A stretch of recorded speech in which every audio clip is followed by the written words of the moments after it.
so first of all, an apology, which is you can put away your flapper dresses. I know some people are going to come in fancy dress, but not for the 20s, but I actually don't think we're going to get to the 20s tonight. So anyway, I know, big disappointment. Basically, because I actually want to go back and talk a little bit more. Those of you who were here last week, we sort of got into a little bit of a discussion on the Roosevelt presidency and progressivism. I want to say a little bit more about that, and then go on and talk about the American participation in the First World War. So there's basically going to be two halves of the lecture tonight. And then in the next class, the 20s will kind of get glommed onto the start of the class on the Depression. So anyway, it'll all work. It'll all work. Okay, so last week we talked a little bit about the splendid little war, the sudden explosion of America onto the world stage in the Spanish-American War of 1898. America having had no colonies throughout its entire history as an independent nation, within a matter of a few months, in 1898, acquiring Puerto Rico, Guam, beginning to acquire the Philippines, and establishing a protectorate in Cuba, a dramatic entry onto the world stage. In one sense, we talked a little bit about this in the discussion period. This represented a culmination of the process of reconciliation that had gone on since the defeat of radical reconstruction in 1877 and the agreement of the American elite to put the divisions of the Civil War behind them, to forge ahead into the world in a united fashion. One can argue this was the beginning of a new sense of American nationalism, American purpose, the projection of American liberal values, suitably clothed in Roosevelt's vision of the projection of American power into the world, emerges in this period at the very end of the 19th century into the early 20th century. This new sense of American nationalism was very much captured by and personified by Theodore Roosevelt. I quoted a little bit of one of his more famous speeches in the last class. The muscular virtues of the strenuous life, the Anglo-Saxon virtues of white Americans, the continuators of the racial tradition, as Roosevelt viewed it, from Germany through England into the Americas. And also fused with this, combined with this, the liberal responsibility of raising up the lesser breeds, as they described them, who came under their care and protection. Two elements kind of fused together. The muscular, one can say, the racist, the racial views of Anglo-Saxon supremacy on the one hand, the liberal responsibility of Americans in the world on the other, fusing together in this new sense of American nationalism. In another sense, however, one can also argue that the United States, coming into the early 20th century, is more deeply divided along class lines than ever.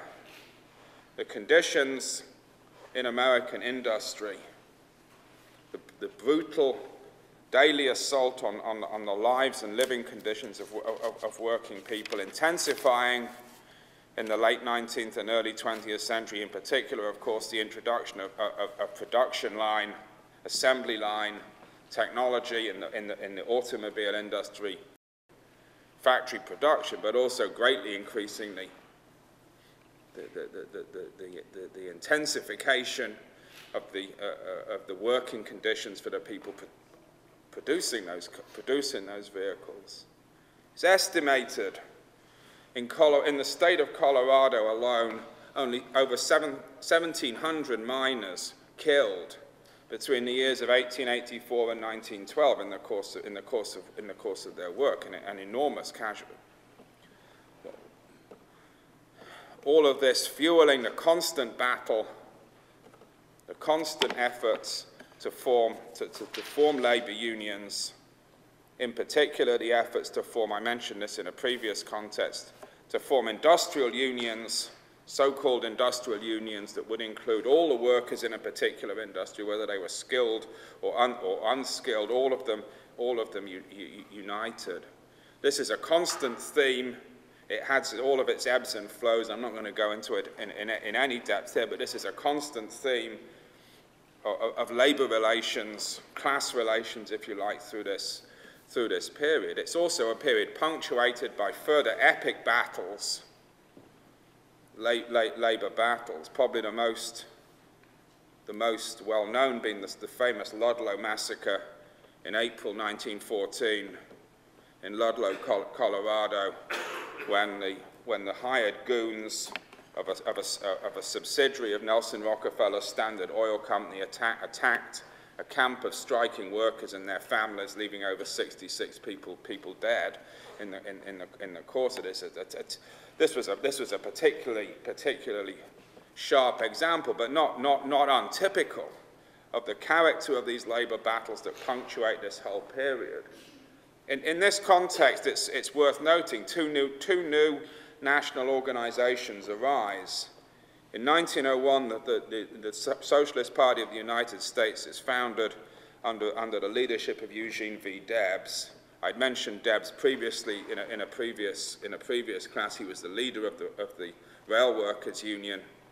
He'd been arrested and imprisoned after the Great Pullman Strike. He'd read Marx in prison. He'd come out of prison and went on and with others founded the American Socialist Party. By 1912, the Socialist Party had over 100,000 members and was winning over 6% of the vote in national elections, over 2 million readers on a regular basis of its numerous newspapers and other periodicals produced in towns and cities across the country.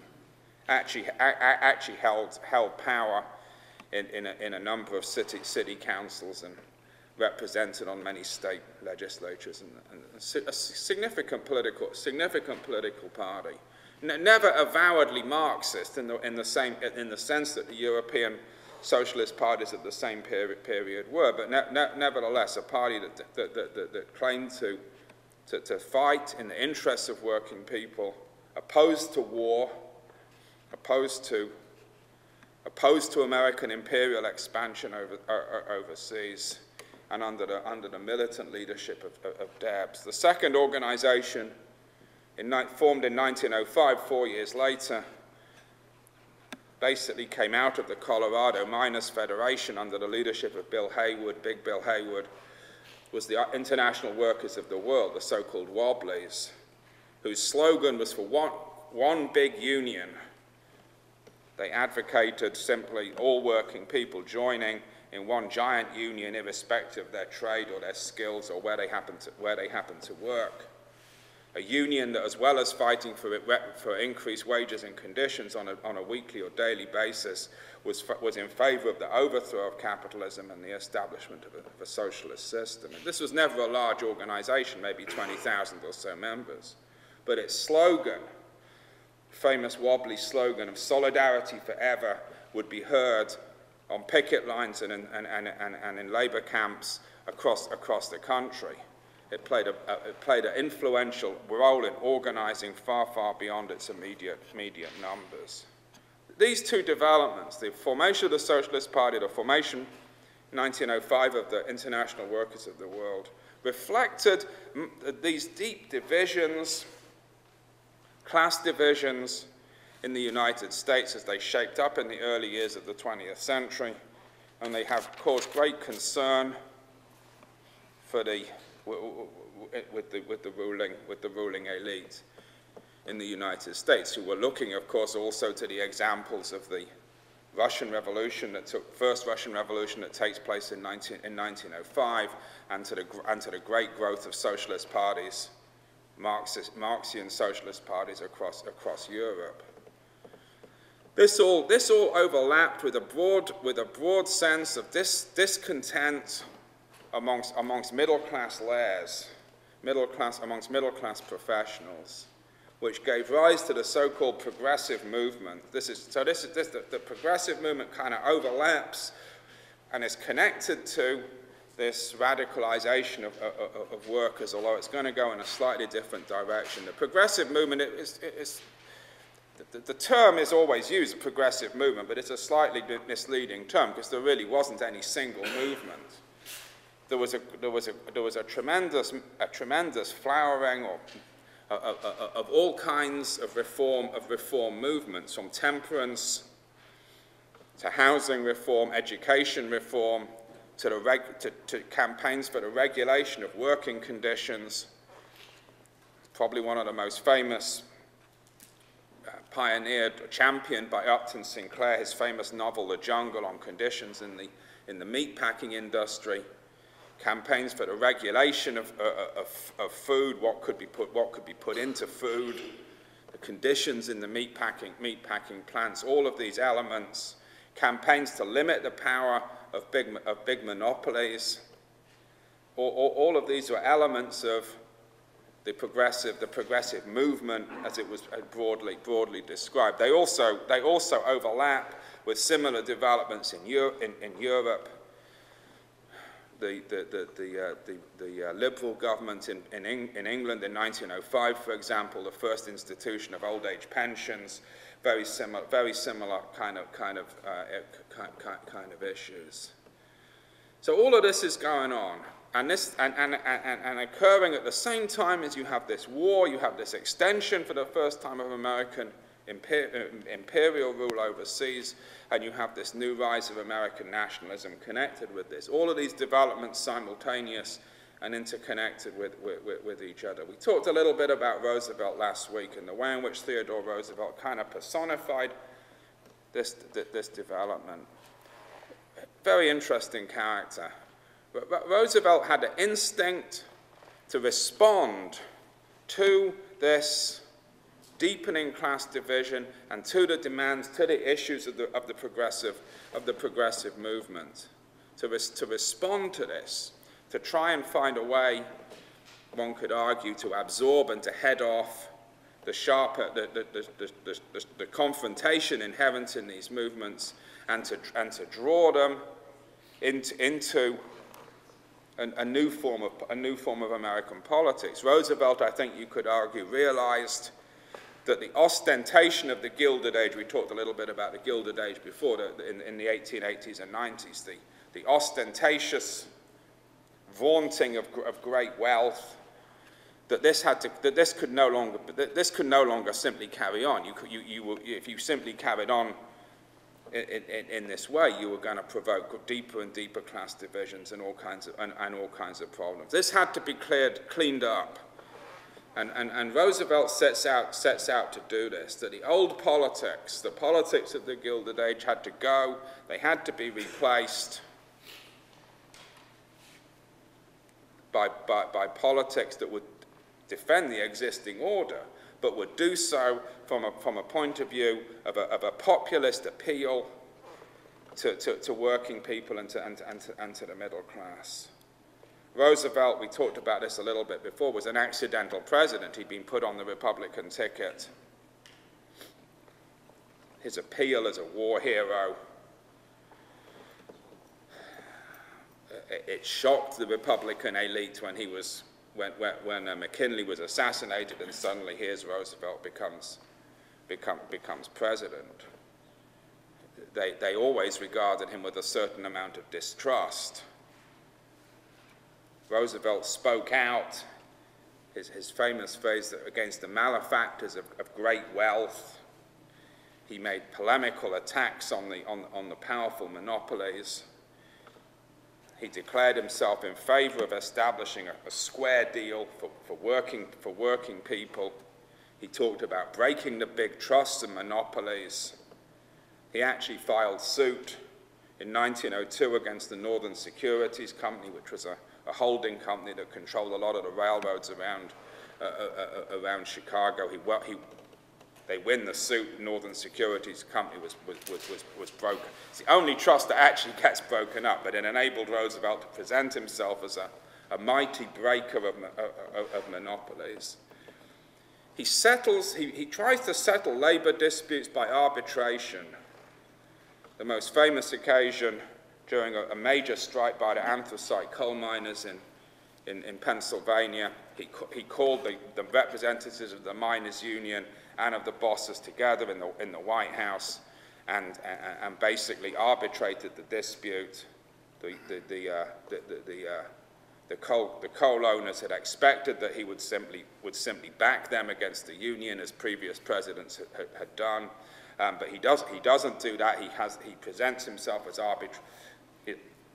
The union doesn't get a great deal from the arbitration. They've been campaigning for an 8-hour day. They have to settle for a 9-hour day, which is a pretty big difference. But nevertheless, Roosevelt's able to present himself as this populist. He describes this as the new nationalism, the nationalism of American imperial expansion abroad, and this populist political appeal domestically. This all proved eventually too much for the old elite in the Republican Party, causing Roosevelt to complete his career running as an independent in the 1912 election on the so-called Bull Moose ticket. This basically had the character of dividing the Republican vote between the official Republican candidate and Roosevelt, and letting in the Democrats under the leadership of Woodrow Wilson. An interesting thing happens here. Here's Wilson, here's the Democrat elected, here's Wilson elected, and he immediately basically took on the populist clothes of Roosevelt in opposition to Roosevelt's policy of the so-called new nationalism. Wilson announced the policy of new freedom, basically the exact same thing, of a populist appeal, lowering the tariffs, lowering tariff barriers to allow greater foreign competition, to lower prices of commodities, passing the Federal Reserve Act in 1913, supposedly to regulate, see how well it worked, but anyway, to regulate the actions of the big banks, presenting himself as a friend of the people, as Roosevelt himself had done. So here you see in the first presidencies, the first substantial presidencies anyway of the 20th century, this development of this powerful populist nationalism. Nationalism of white men, anyway. Wilson is, at the same time as Wilson is carrying out these reforms, lowering the tariff and passing the Federal Reserve Act, and he presides over the segregation of government departments, racial segregation of government departments in Washington for the first time. That all the segregation now entrenched in the South is going to come right into actual government offices. Whites and blacks are going to have separate bathrooms and so on and so forth. Actually in government, and of course the bottom line of this, of course, is the gradual exclusion of African Americans from a lot of all the more well-paying government positions. Like Roosevelt, Wilson continues with a policy of overseas American expansionism, let's say, particularly in Central America and the Caribbean. It reaches probably its high point in 1915 with the occupation of Haiti, which is going to continue. American troops are going to occupy Haiti until 1934 to teach the Haitians to elect a decent, what does Wilson say? Teach them to elect good men. So here's so just like with Roosevelt, this policy of domestic reform going hand in hand. So this is a little sketch of some of the political developments in the United States in this opening period of the the 20th century. This is all connected and becomes deeply connected with development, with international developments. Wilson was first elected in 1912. He's re-elected in 1916.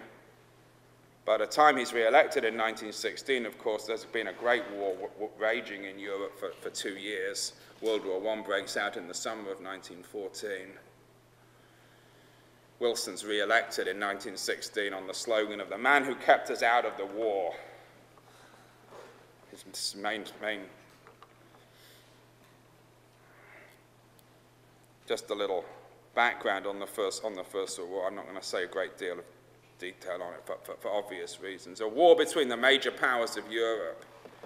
On the one side, Britain, France, and Russia. On the other, the so-called Central Powers, Germany and Austria. A war that begins, a struggle for control of the Balkans, but quickly involves much broader issues of control of Europe more broadly, and of course beyond that, the division of the world, the division of the world's resources between the major imperial powers of Europe. This is all fueled by the powerful development of Germany, unified for the first time in the 18th, exactly parallel to the unification of the United States in the American Civil War, the unification of Germany for the first time in the 1860s, upsetting all the previous social and political and diplomatic relations in Europe. Germany, of course, coming late to the game of empire, well behind the British, well behind the French, fighting, as the Germans put it, for their place in the sun, their right to empires, their right to a chunk of Africa. All of these tensions underlying the eruption of the First World War in 1914. The main American response to the First World War, as it breaks out, the response of both major parties was to stay out. This was a war, as Rumsfeld would have put it, of old Europe, in which the United States had no stake. This was a war of old-style diplomacy, which the United States didn't engage in, or professed itself not to engage in. This was a war between the...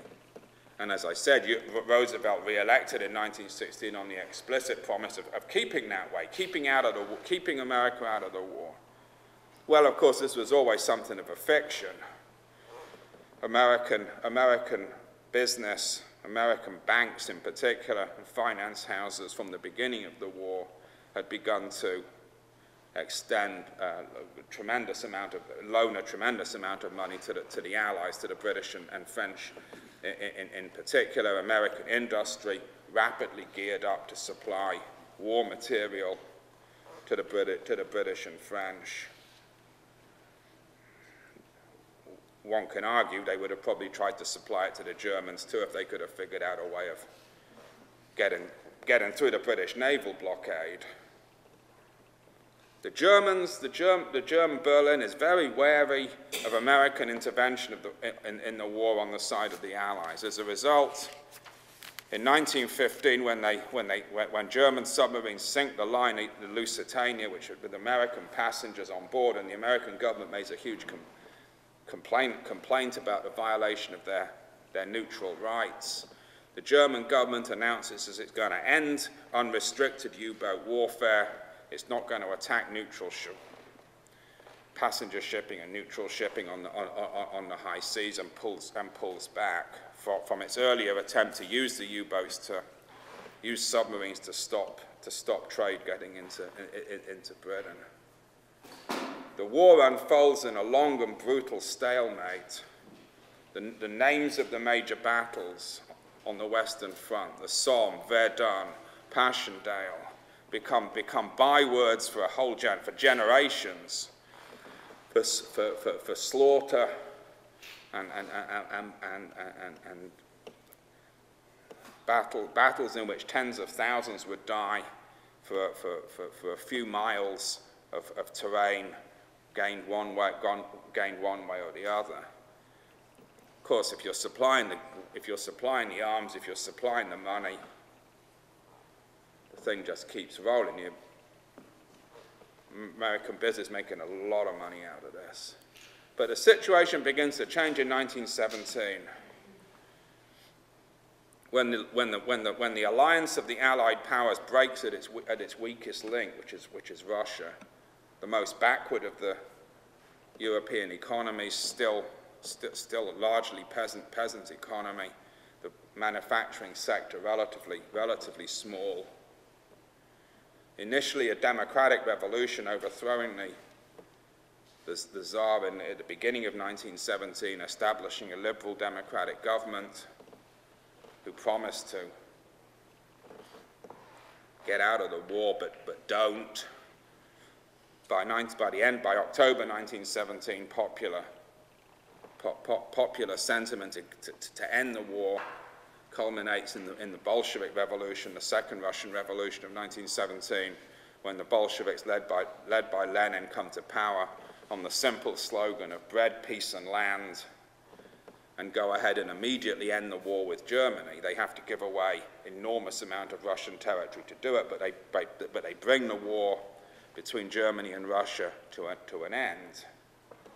If you start thinking about this situation, you can see why it raises some alarm bells in Washington. Up until this time, Germany's been fighting on the Western Front against the British and the French. It's been fighting on the Eastern Front against the Russians. And now, with the first revolution in 1917, it becomes clear to Washington that Russia's not going to be able to maintain this war effort.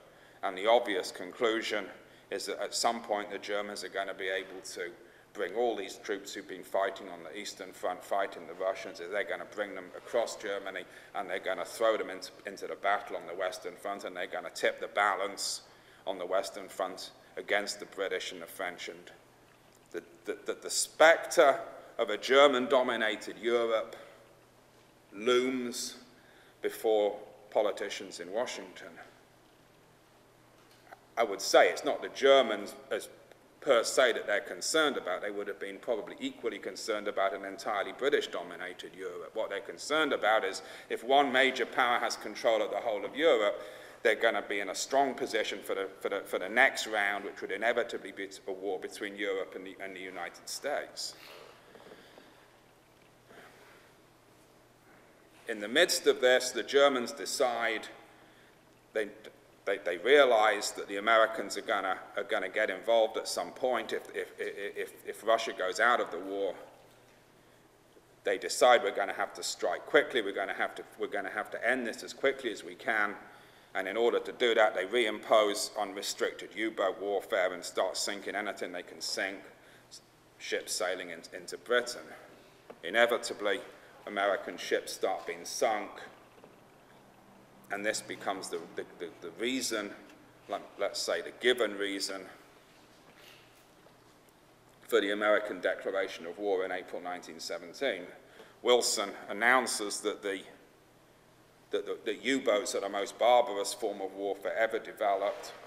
They're a symptom of the utter barbarity of the Germans, and we simply have to go to war now to put a stop to all of this. I may be a minority voice on this question among historians, but it seems to me that the given reason that the U-boat question is rather small compared to the actual reason of American fear of a German-dominated Europe and what the global consequences of that would be. Typically, the Wilson administration is going to campaign to build support for this war amongst the American people along two intertwined themes. The American people have been happy to be out of the war. They didn't see any particular percentage in getting involved in this war. They were not enthusiastic about getting involved in the war. And the government campaigns on two themes. The first one is simply fear. When I do this at school, I got a nice PowerPoint slide. You'll just have to imagine it of an ape, a huge ape, with a German helmet on and a white woman in his arms in a big club marked culture with a K. And behind him there's the smoking ruins of Europe, and he's stepping out across the Atlantic and he's coming to get us. It's about as crude as you can, it's really about as crude as you can get. But given the deep antipathy to war amongst the American people, this is what they're gonna. Some of you remember at the time of the attack on the World Trade Centers and the aftermath of that, the tremendous anti-Arab sentiment, very much paralleled by what happens in 1917 against German Americans. Across the country, towns are going to be renamed, towns that had German names, of which there are many. Streets are going to be renamed. Orchestras are going to refuse to play music by, doesn't leave you very much. German composers, German sauerkraut's going to be renamed Liberty Cabbage. I kid you not. And you're going to see a tremendous wave of physical attacks orchestrated against German Americans, property destroyed, people's houses broken, businesses broken, etc., etc., etc. Parallel to, overlapping with an attack on the Socialist Party and on the international workers of the world, who are also, of course, arguing against participation in the war. A big campaign, centrally orchestrated for the first time. They don't call it a propaganda agency, but the American government sets up a central propaganda agency to coordinate all of this. But the second aspect, it's very important. There's the fear, there's the second aspect, however, is a liberal vision. Wilson argues we're going to war to make the world safe for democracy. We're going to war. He drafts the famous 14 points that are going to reorganize the world on the basis of free trade, national self-determination, and American political leadership.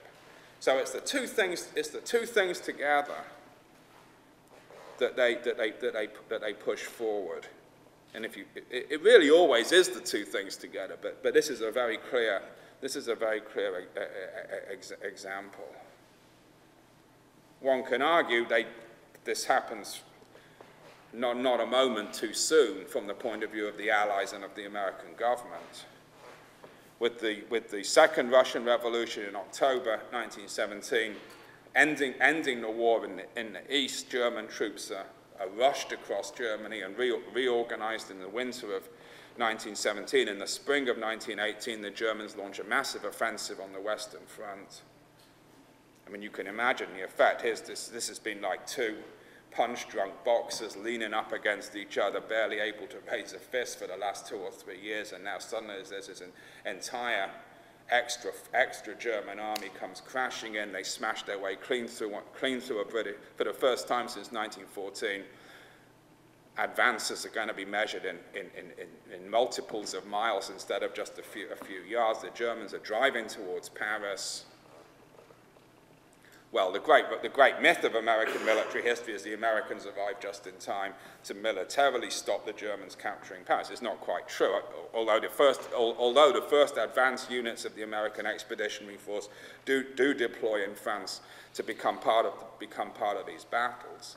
The truth of the matter, rather, is that as the French and British are able to regroup and finally stop the German advance short of Paris, the Germans, of course, realize by this time that tens of thousands of American troops a week are pouring into the country.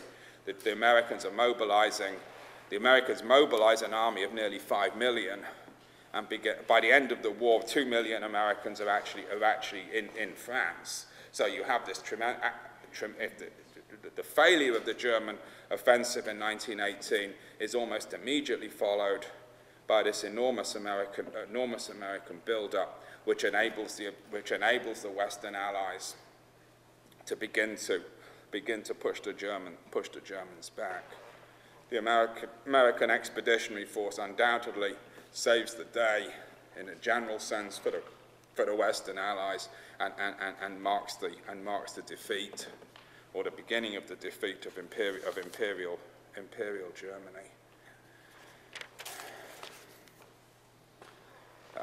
By the fall of 1918, the example of what's happened in Russia, the revolution in Russia, spreads to Germany.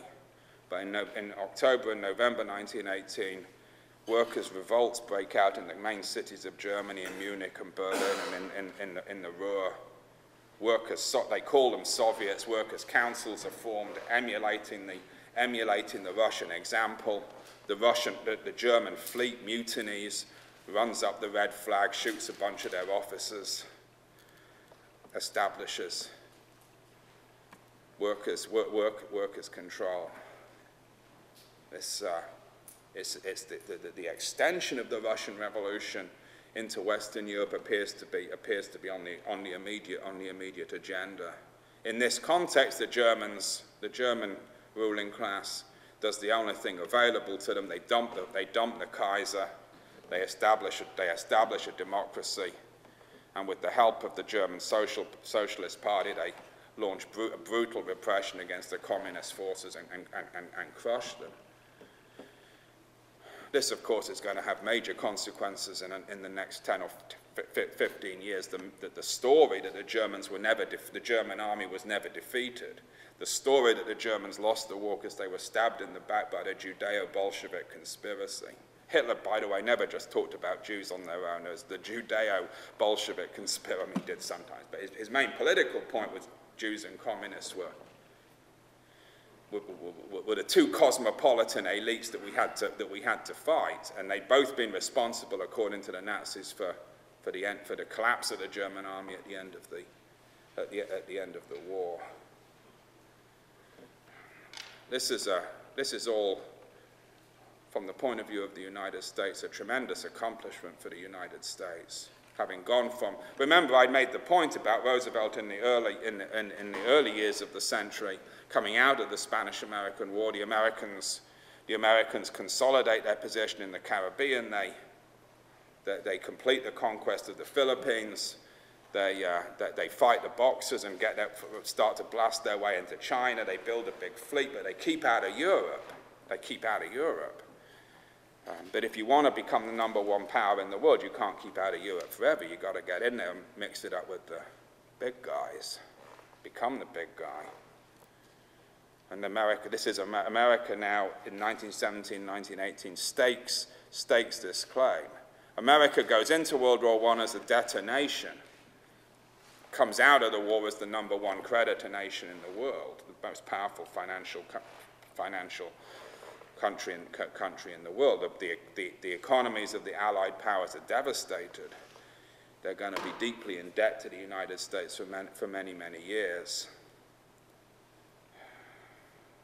The center of gravity of world politics begins to move from Europe to the United States as a result of American intervention in World War I. And yet, it's not quite enough to do the job. General Pershing, the leader of the American Expeditionary Force, felt this acutely.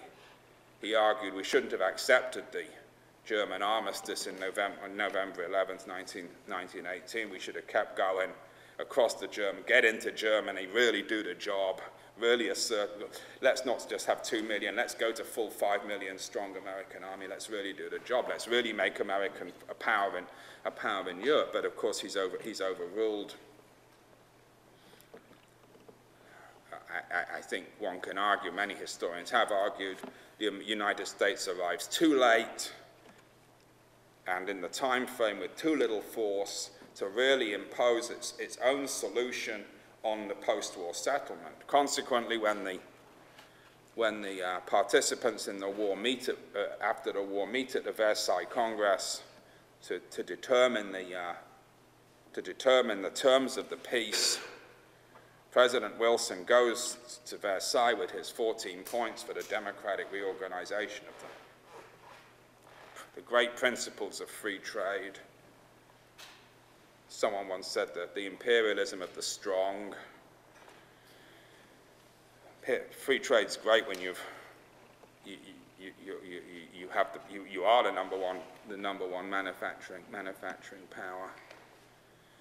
But these principles are not adopted or not universally adopted at Versailles. The United States does not have the strength to impose them. On the contrary, the representatives of the British and French governments impose a much more punitive peace on Germany than Wilson had been arguing for, including taking big chunks of German territory, putting the Ruhr, the German center of German economy under French occupation, making them pay an enormous amount Germans pay an enormous amount of war reparations, making the Germans sign a clause in the Versailles Treaty whereby they accepted that they were uniquely responsible for World War I. This was not Wilson's idea. This is not what Wilson wanted to get out of it. It's going to set up the appeal of National Socialism in Germany later on in the late 1920s and 1930s. In the context of this, the American body politic recoils from taking on the responsibilities that had been laid out before it, taking on the responsibilities of world leadership. Congress votes down the League of Nations, which was the main organization that Wilson had proposed to regulate international affairs. The United States is going to stay out of the League of Nations, and the United States temporarily steps back from the liberal idealism that Wilson had fought the war, had gone into the war on. It's a temporary recoil, of course. This is only going to last until the beginning of World War II, but it's a significant little period. It interrupts the progress of the United States to becoming the number one power in the world. And in the interim, we're going to see what we'll be talking about in next week's class, the Great Depression and all of its consequences, not just in the United States, but globally, and how that leads to a second round of European war, which is what it's going to take for the United States to finally establish itself as the number one power in the world by 1945. But anyway, we'll come back and talk about that at a future class. Thank you.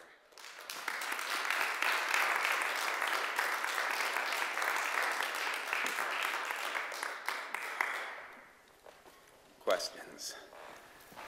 Yeah. This is a bit of a comment and a question. I thought it's interesting in the propaganda effort to win support for the U.S. entry into World War I, how much less effective this was in really changing what was happening in the United States. I was just thinking about this relative to, for example, Eugene V. Debs and the rise of the Socialist Party, which continues to grow through this period. I mean, Debs is in prison for his opposition to the U.S. Speaking out against the war, is in prison, runs for president in 1920, receives over 1 million votes, the largest vote the Social Party had. You've got the suffrage movement, which is continuing to mobilize even during the war, the sort of parallel to that. You've got, the labor union movement is continuing to strike, and developments are going on, relative to this. I mean, I know it's divided, but it wasn't nearly as successful as, say, the propaganda efforts to win support for the U.S. entry into World War II and all of that around it. There was still a considerable amount of sort of political ferment going on alongside this. And I wonder what you think about, was it just a difference in the political time? Was it the weakness of the effort itself, the depth of the war sentiment?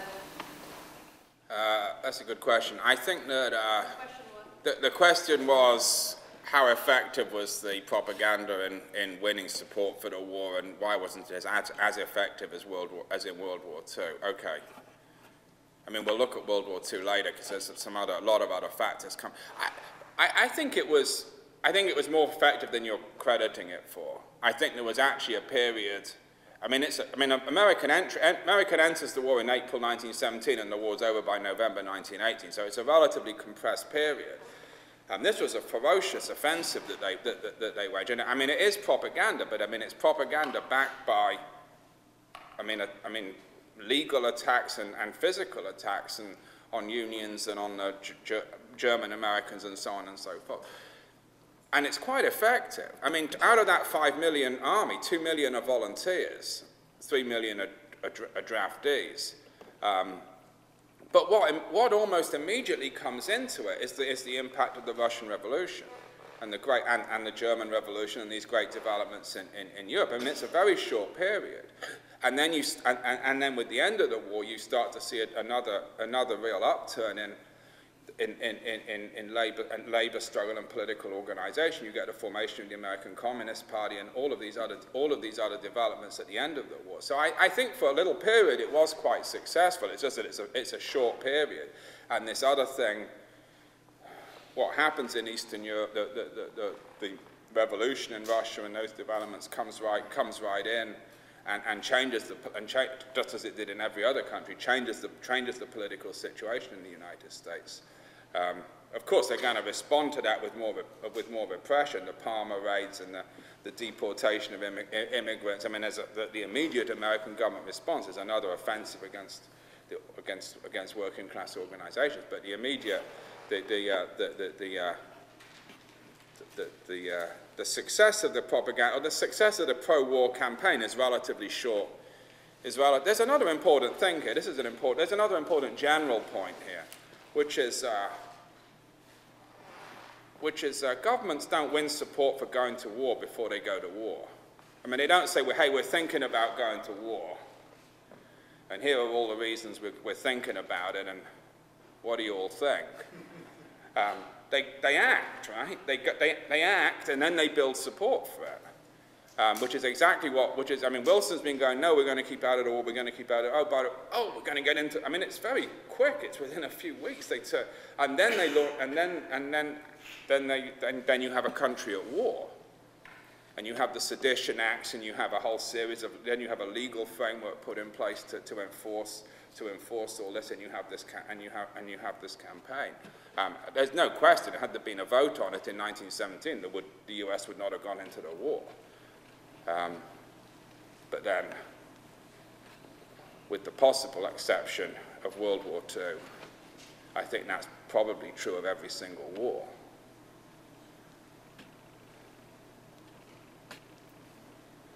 Maybe not. Maybe not. Maybe they could have got away with one or two other ones, but it would have been hard to as a general proposition. Yeah. Didn't the Zimmermann have fairly big impact on this kind of World War I? Okay, the question's about the Zimmermann telegram. Yeah, well, I didn't talk about it a great deal because I didn't have that much time, but I also think it's exaggerated. I think its impact's a little exaggerated, but basically this was a telegram from the German foreign ministry to the Mexican government, basically, and it shows German concern for America getting involved in the war is what it really shows. And the Germans basically say, if the Americans get involved in the war, then they were encouraging the Mexicans then to basically attack America, and the deal was that I mean, it was all pretty crazy stuff, and the deal was that you'll get rewarded by getting everything you lost in 1848 back. The telegraph lines passed through Britain, which was not good planning, and the British decoded the message and passed it to the American government.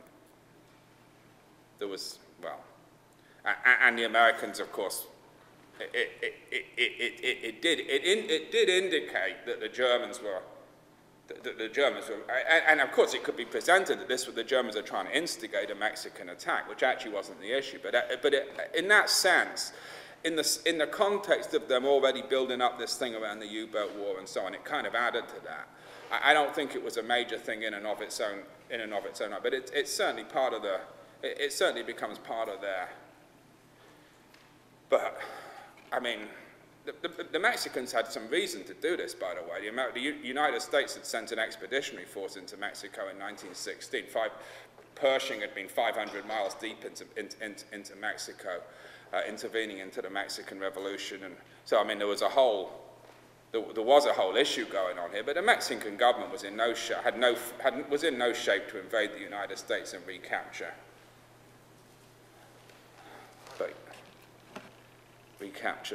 everything they'd lost in 1848.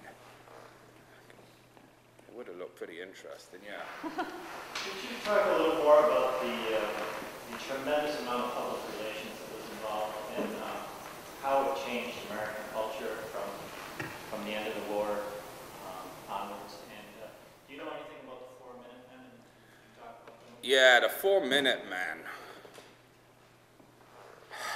It took them 4 minutes to check. Okay. Movies are the main form of movies are the main form of public entertainment, and most people went. I mean, many people went to the movies once or twice a week, and it took. Whether it really took 4 minutes to change the reels seems a little implausible to me, but it was supposed to take 4 minutes to change. And basically, the Creole Committee, which was the committee that organized this whole propaganda effort, basically signed up people, volunteers. I mean, there were thousands of them in cities and towns across the country, and their job, their assignment, was to go to the movies, and in this interim, when the reels were being changed, they would pop up at the front of them and give this little 4-minute pro-war harangue. And it was an organized. I mean, it was an organized effort to build. It was part of this campaign to build popular support for the war, right along with all the other elements that I was describing. It was centrally organized. They considered it very effective.